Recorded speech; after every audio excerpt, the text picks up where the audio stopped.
Apollo 11 machine తర్వాత మళ్ళీ చంద్రుడి మీదకి ఎందుకు వెళ్ళలేదంటే మూన్ మిషన్ అనేది జస్ట్ సైన్స్ కోసం మాత్రమే కాదు, ఇది ఒక పొలిటికల్ మోటివ్ కూడా. USSR, union of Soviet socialist republics, short గా సోవియట్ యూనియన్ అంటారు. ఇందులో రష్యాతో పాటు 15 కంట్రీస్ ఉన్నాయి. అప్పట్లో యుఎస్ కి అండ్ సోవియట్ యూనియన్ కి మధ్యలో కోల్డ్ వార్ జరిగింది. ఆ టైంలో ఈ మూన్ మిషన్ అనేది ఒక పొలిటికల్ మోటివ్ గా మారింది.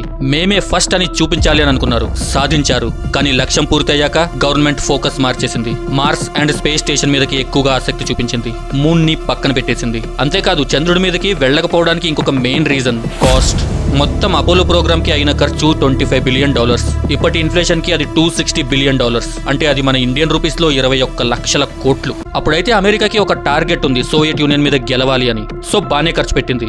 గెలిచాక ఇంట్రెస్ట్ తగ్గిపోయింది. కానీ ఇప్పుడు సిచ్యువేషన్ అలా లేదు. మూన్ ఇప్పుడు ఇంపార్టెంట్ అయింది. ఎందుకంటే చంద్రయాన్ 1 ప్లస్ నాసా మిషన్ ద్వారా అక్కడ వాటర్, ఐస్ ఉన్నట్టు తెలిసింది. చేంజ్ 5 అండ్ చంద్రయాన్ 3 ద్వారా రేర్ మినరల్స్ ఉన్నట్టు తెలిసింది. స్టార్టింగ్ లో అపోలో మిషన్ లో కూడా అక్కడ హీలియం 3 ఉన్నట్టు తెలిసింది. సో ఇప్పుడేం ప్లాన్ చేస్తున్నారంటే మార్స్ మిషన్ కోసం ఈ మూన్ ని ఒక ఫ్యూల్ స్టేషన్ లాగా, ఒక సబ్ స్టేషన్ లాగా యూజ్ చేయాలనుకుంటున్నారు. ఫ్యూల్ స్టేషన్ అంటే ఆ ఫ్యూల్ ప్రొడక్షన్ కూడా అక్కడే జరగాలి. అలా జరగాలంటే మనిషి అక్కడికి వెళ్ళాలి, రీసెర్చ్ చేయాలి. అందుకే ఇప్పుడు ఆర్టెమిస్ ప్రోగ్రామ్ ద్వారా చంద్రుడి మీదకి మళ్ళీ వెళ్ళడానికి ప్లాన్ చేస్తున్నారు. ఇందులో 3 స్టేజెస్ ఉన్నాయి. స్టేజ్ 1 టెస్టింగ్, ఇది కంప్లీట్ అయిపోయింది. స్టేజ్ 2 లో మనుషుల్ని మూన్ దగ్గరికి పంపిస్తారు, కానీ ల్యాండింగ్ చేయరు. స్పేస్ క్రాఫ్ట్ లో మూన్ దగ్గరికి వెళ్లి మూన్ ని ఒక రౌండ్ చుట్టేసి మళ్ళీ అర్త్ కి రిటర్న్ అవుతారు.